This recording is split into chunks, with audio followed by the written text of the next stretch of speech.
Mic check, mic check, mic check. Michael, Michael, Michael. Thank you.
Check, check, check, mic check, mic check.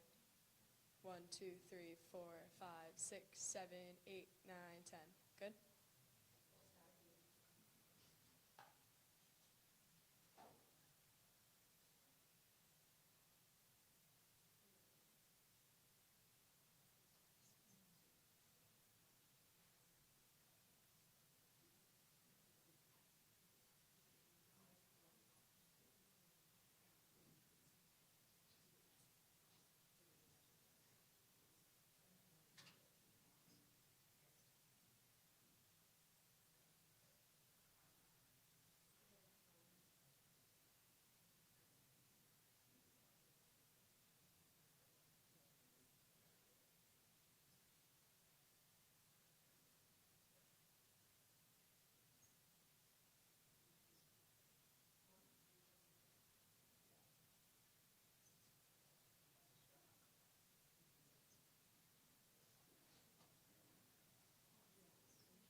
Check, check, check. Cass, is that better?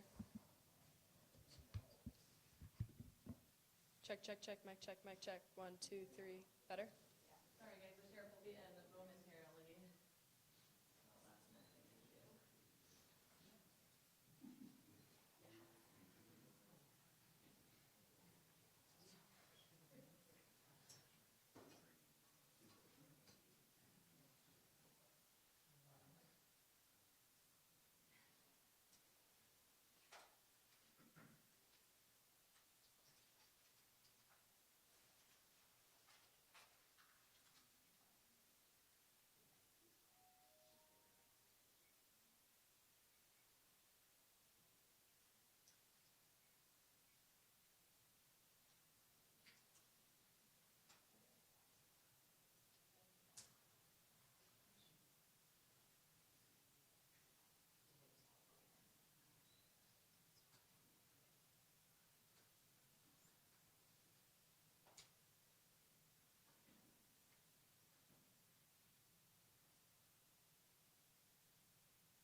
Mic check, 1, 2, 3, mic. Is that good?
Members of the media who, are you waiting on something, or you having some difficulty, are we ready to start?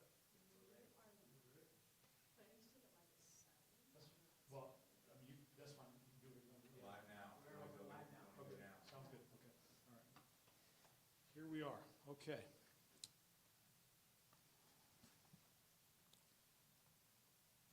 All right, everybody's turned on, ready to go, correct? Okay, very good. So first off, good evening, everyone. Thank you for coming tonight. My name is Corey Honey. I am the sheriff of Butte County, and I am here this evening to provide you with an update on the investigation of the shooting that occurred earlier this afternoon at a school here in Butte County. I want to begin by telling all of you that we're still very early in the investigation. The information that I am providing for you today is the best information that I have, but recognize that as we move forward in the investigation, the information I provide tonight may change, we may get clarification, and as we do that, we'll provide that information for you, but I'm going to tell you what we can tell you tonight, and then subject to revision going forward. So, at approximately 1:08 p.m. this afternoon, the California Highway Patrol began to receive 911 calls from a school located here in Butte County. That school is the Feather River School of the Seventh-day Adventists, which is located on Cox Lane and Highway 70 just outside of Oroville. The calls went to the California Highway Patrol because they were made from cell phones, and it's not uncommon for a 911 call placed from a cell phone, which is in close proximity to a highway, to be routed first to the California Highway Patrol.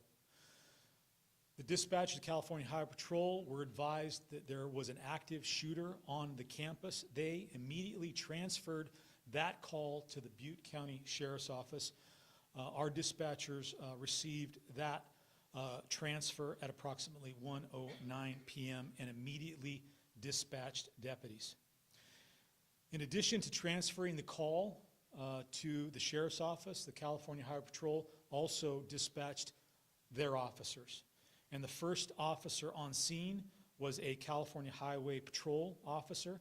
That officer arrived on scene at 1:10 p.m., about 2 minutes after the original call came in. That officer immediately went on to campus.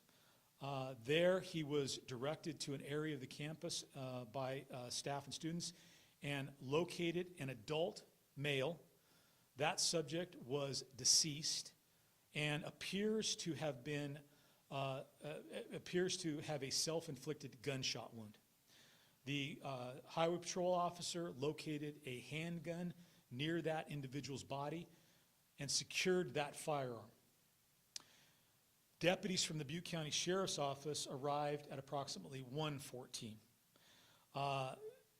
From that point forward, the deputies who were on scene, as well as the CHP officers who were on scene, began to do two things simultaneously. One was to render medical aid to two students who had sustained gunshot wounds, and began to search the campus and classrooms to ensure that there were no other individuals who posed a threat to the students or the faculty.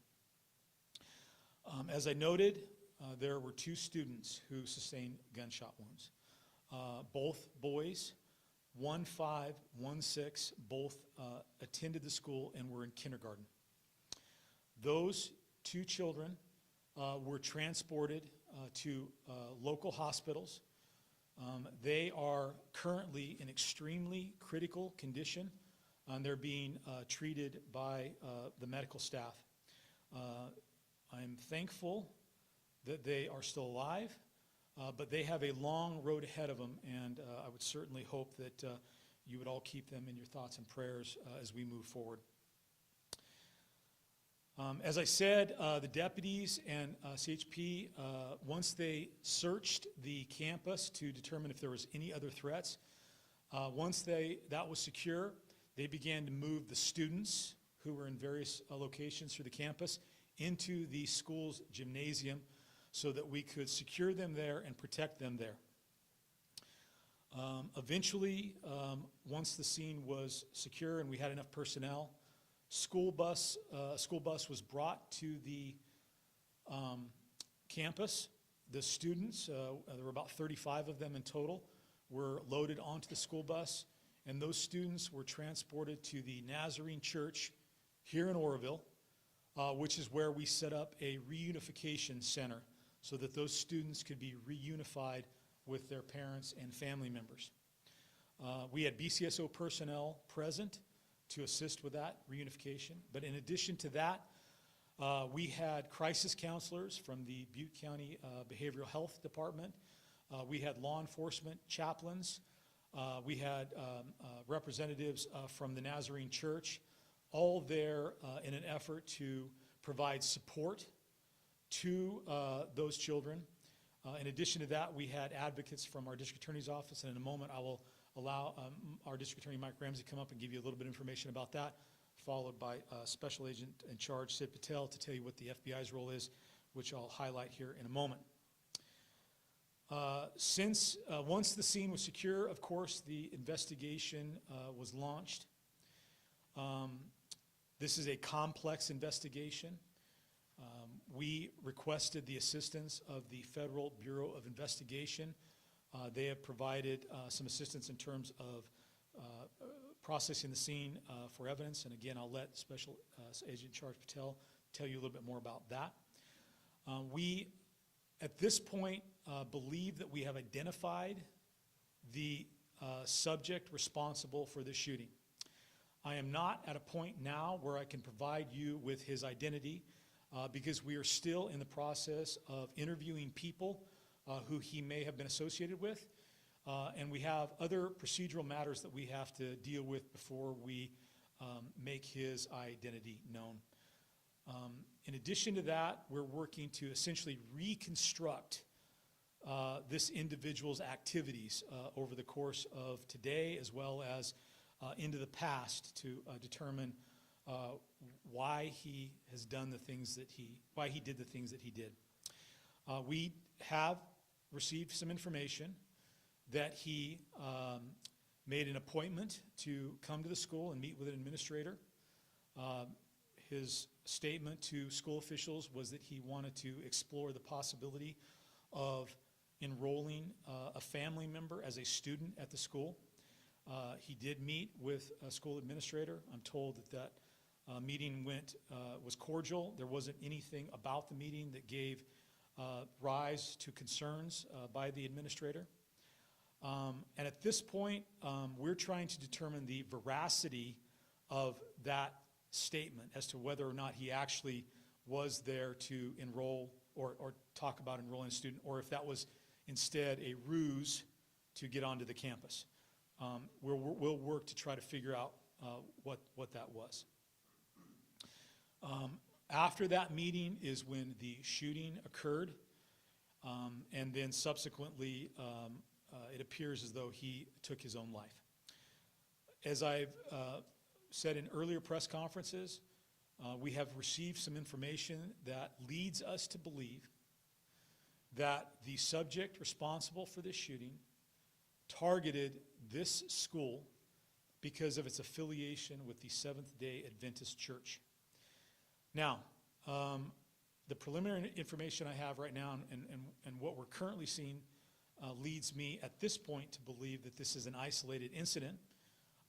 That said, out of an abundance of caution, we sent an alert out to law enforcement agencies throughout the state of California, advising them of this shooting and advising them that the subject may have targeted this school because of its affiliation with that particular religious organization.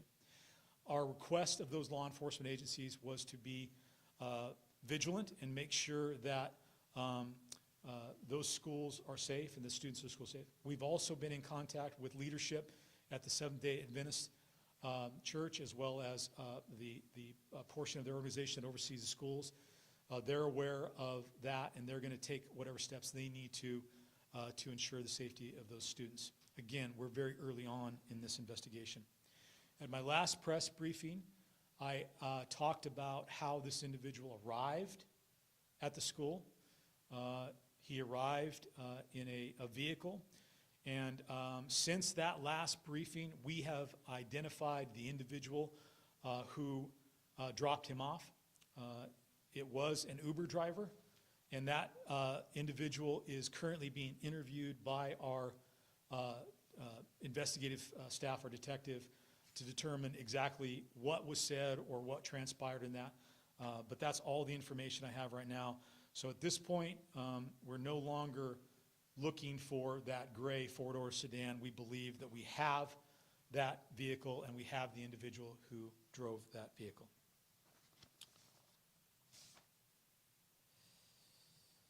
All right, at this point, I think what I would like to do is turn it over to our district attorney, Mike Ramsey, for him to provide you with some information about what his office is doing to assist the victims in this case. And then we'll have Special Agent in Charge Sid Patel come up and talk about what the FBI is doing to assist us with this investigation. So, Mr. Ramsey? Good evening. I'm Mike Ramsey, Butte County District Attorney, and basically our major emphasis here is to assist the Sheriff's Office with investigators that we have. I want to say one thing. I'm very proud of Butte County law enforcement. They all came together. There was many different agencies that were there to help out with this investigation and continue to help out with the investigation.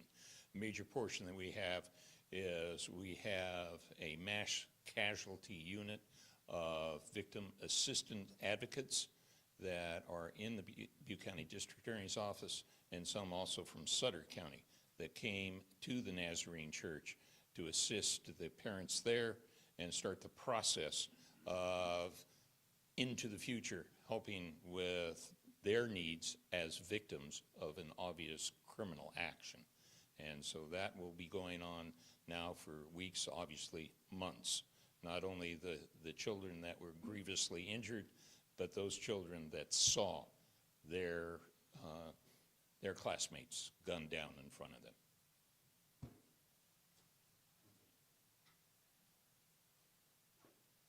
My name's Sid Patel. I'm the special agent in charge for the Sacramento FBI field office.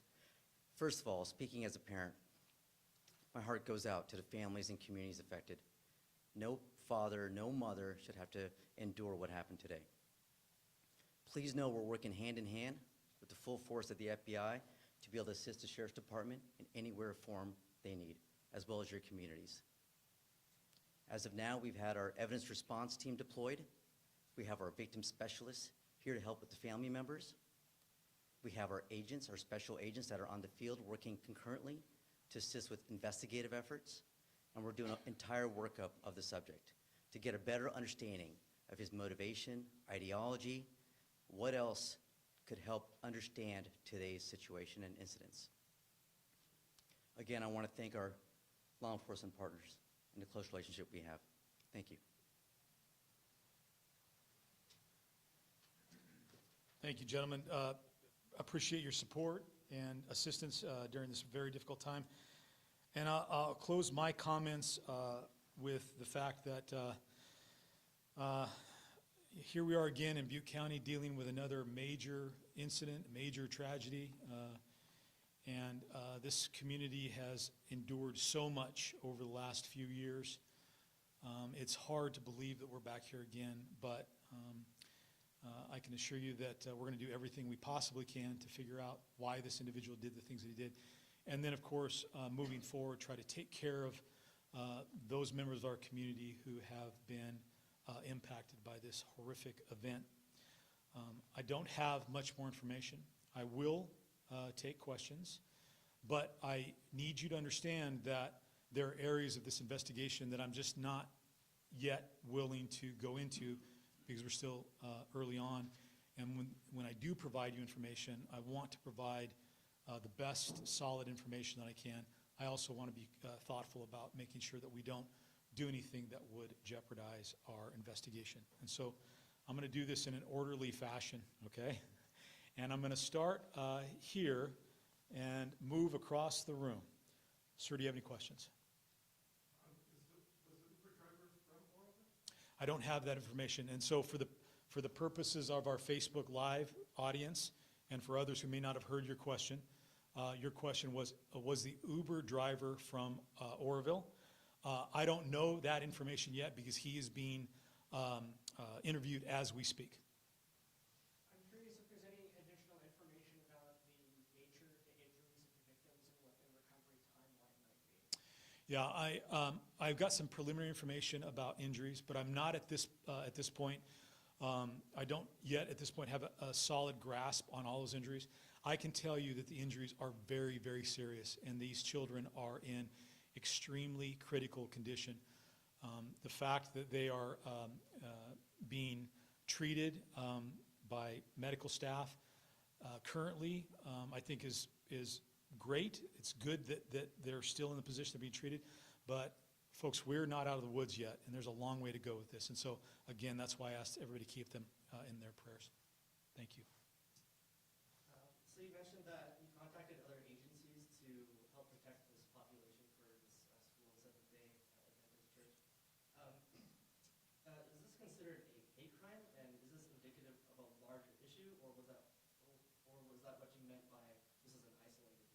That's a great question. So first off, I want to reiterate, very early on in the investigation, once we had some indication that the individual responsible for this may have targeted the school because of its affiliation with Seventh-day Adventists, we called the Chico Police Department, the Oroville Police Department, and the Paradise Police Department, and they immediately dispatched officers to schools within their communities that all have the same affiliation so that we were ensured that they were being protected. Now, whether or not this is a hate crime or whether or not it's part of some larger scheme, at this point, I don't have enough information to provide an answer to that. That's one of the things that we are currently working on, and before I provide information about that, I want to be relatively confident. I don't think this is the time to speculate, and so I'm not going to. Good. Similar question. Have there been any reports of members of the Seventh-day Adventist Church being targeted in the recent past? I'm not aware of any at this point. Can you say if the shooter said anything suspicious to the principal? My understanding is that the meeting between the principal was cordial and didn't raise any concerns or alarms to the principal. So it doesn't appear that he said anything that would have caused her to believe or to think that he was going to do something like he did. Did the Uber driver turn himself in, or did you guys find him? I believe we found him, and I don't know exactly the investigative techniques or methods that ultimately did that, but we did locate him, and again, we're talking to him. It was a handgun. That's the best I have for you right now. Okay? Good. Yes? What is the status when it comes to students and faculty returning to the school? So the school will probably be occupying and controlling the school until sometime tomorrow afternoon in terms of processing the scene. After that, we're going to have some conversations with the school administration to turn that back over to them, and also talk with them about what it looks like to have students return to that campus. Of course, I suspect that there's going to have to be some cleaning and maintenance and things of that nature done. But I have been in contact with the superintendent of schools for the Butte County Office of Education, who has offered to provide crisis response staff to work with the local school administrators to help deal with the reopening and the transition back, and also talked about the prospect of having law enforcement officers present when the school opens up. I think that is a conversation that will happen sometime next week, and I think there's a lot of moving parts, and I want to make sure we're making sure that all of the faculty and students and parents of those kids who return feel comfortable about that. So those are all decisions and conversations that are going to be happening probably later next week. Okay, one more? And then, what was the status of the school in terms of the security beforehand? Is there a guard on campus or extra gates, anything like that? Yeah, my understanding is that this particular school is a small school. There's only about 35 students. But my understanding is that there wasn't a security officer routinely on site. There wasn't one today, and this is not a school where a law enforcement school resource officer was stationed. Beyond that, I don't have a lot of information about what security procedures they had in place. Did you guys have anything? What are your overall feelings as we're coming towards the end of the evening, and I spoke with you earlier? Yeah. And what are your words to the community? We've seen a lot of disasters in this area. Yeah. So as I said earlier, I'm still operating on adrenaline, right? Still kind of in that got to get the job done mode. And it's important that I stay in that mode, as well as my staff who are also kind of in that, we got a job to do, we need to get it done, make sure it's done correctly. I suspect that we probably won't have time to really reflect on this until tomorrow or the next day. But I definitely, as I was driving to the school, thinking to myself, kind of initially, like, I can't believe that Butte County is, again, having to deal with another tragedy. There's just been so much trauma visited upon our community. And, we're a resilient community, but man. But then I had to put that thought on my head and start talking about what we were going to do to get that done. So that's the best answer I have for you on that particular question. Yeah. You have anything? Okay. Sounds good. Okay, I think I'm coming around. Yep. Okay, go ahead. Hi, Sheriff. Dr. Weather, Fox 40. Thanks for taking the time. For sure. Two questions. What was the situation around the shooting? Were the kids at recess? Was this in a hallway or a playground or at lunch? And the other question is, do you know if the suspect owned this gun legally? Okay. So first question is, I believe that the students were outside of the classroom when the shooting occurred. I don't exactly know if they were on recess or on break or a lunch or whatever the case may be. We'll get farther into that when the investigation comes. As to the firearm, we are still delving into the origin of the firearm and how this individual came to be in possession of it. And I'm not at this point able to verify how he did it or whether he obtained it legally. That information will come once we have a chance to check all that out. Thank you. You bet.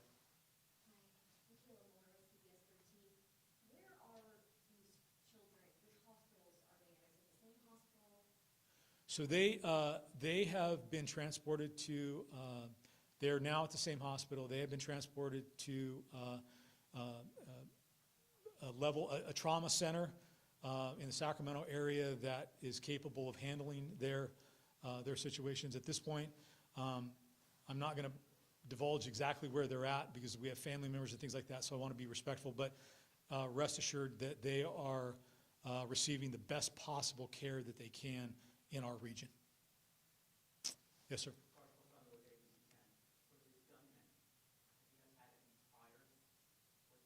Yeah, I'm not at this point going to provide any information about the gunman or what kind of contacts because we're still in the process of verifying his identity. I want to be absolutely sure, and then tracking down what kind of criminal history he may or may not have.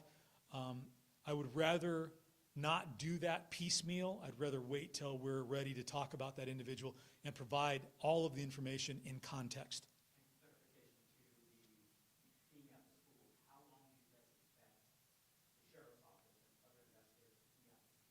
So again, we're there processing the scene. We have the FBI's evidence response team there assisting us. I would anticipate that we will be there throughout the night and probably into tomorrow because we want to make sure that we have done a thorough examination of the crime scene and searched the entire campus appropriately before we turn it back over to school authorities. Do you have anything? No? Anybody back there? Yes, sir. Will Sanity stay closed during that whole time? So we are processing the portion of the scene that is visible to Highway 70 and the passers, people passing that. That's our first priority. Once that has been completed, we're very likely to open up Highway 70 at that point, and then we can focus in on other parts of the scene. But we are cognizant of the disruption that's causing the members of our community have it shut down. But I think everybody, under the circumstances, understands why it's important that we're doing that. Is that open for local traffic for anyone that lives before Cox Lane and the stoplight? Do you live there? No. Okay, fantastic. We are making some arrangements for residents to get in, but they're being escorted in. I had a conversation with one of them earlier today. So we are working to accommodate people, and I think that getting that part of the crime scene processed will be completed this evening, and then we can get that opened up back there. All right. Did I skip any of you guys back there? Are you okay? Okay, good. Moving over to this side of the room. Any questions on this side of the room? You go ahead. Yeah. I was wondering if you can provide more details about why you guys think that it was targeted because of the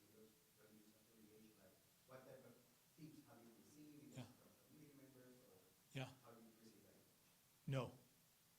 I can't provide any more information. Yeah. In time. Go ahead.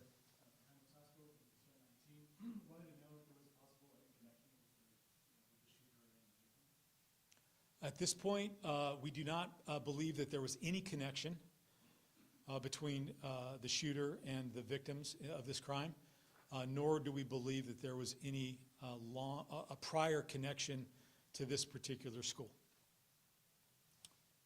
Hold on one second. Back there, you guys good? Okay, go ahead. One more quick question. So just to clarify, the appointment for the potential enrollment, was that today?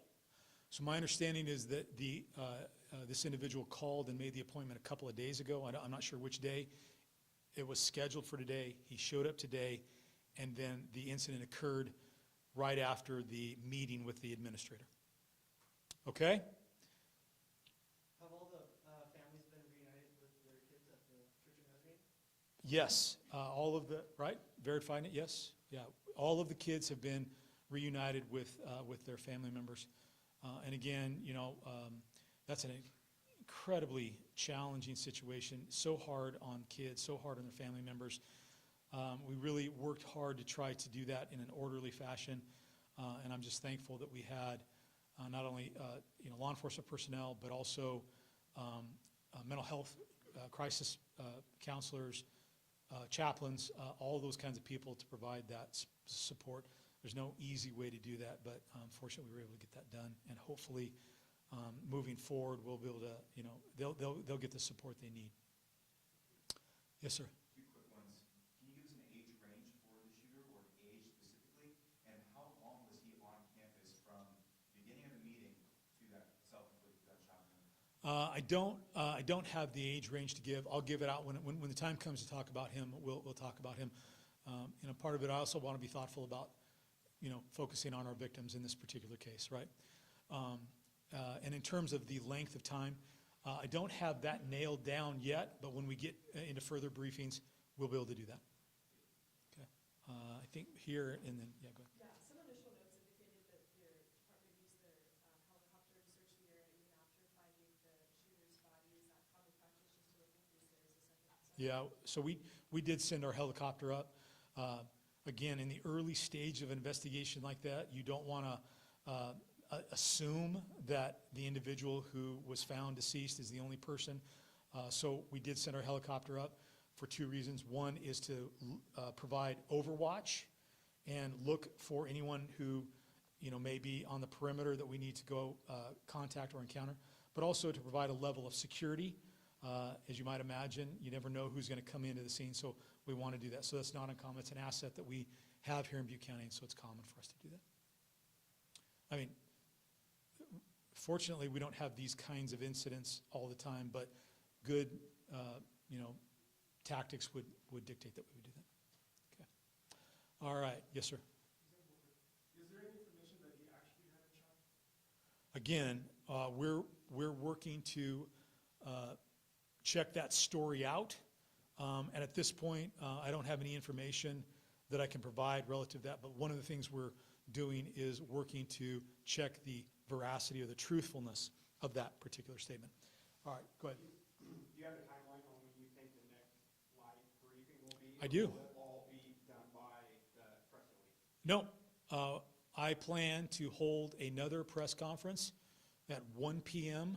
tomorrow. And during the course between tonight and tomorrow, we will continue to work on this investigation and hopefully be able to provide some more insight. But again, I want you to all understand that the integrity of this investigation takes precedent over any timeline that I have with regard to releasing information. I want to make sure that we are providing accurate, appropriate information before we go out there. So I would ask that you be thoughtful about that and bear with us as we move forward. But at this particular point in time, we will schedule a 1 p.m. media briefing for tomorrow afternoon, same location. Sound good? Okay, thank you all very, very much. I appreciate your opportunity.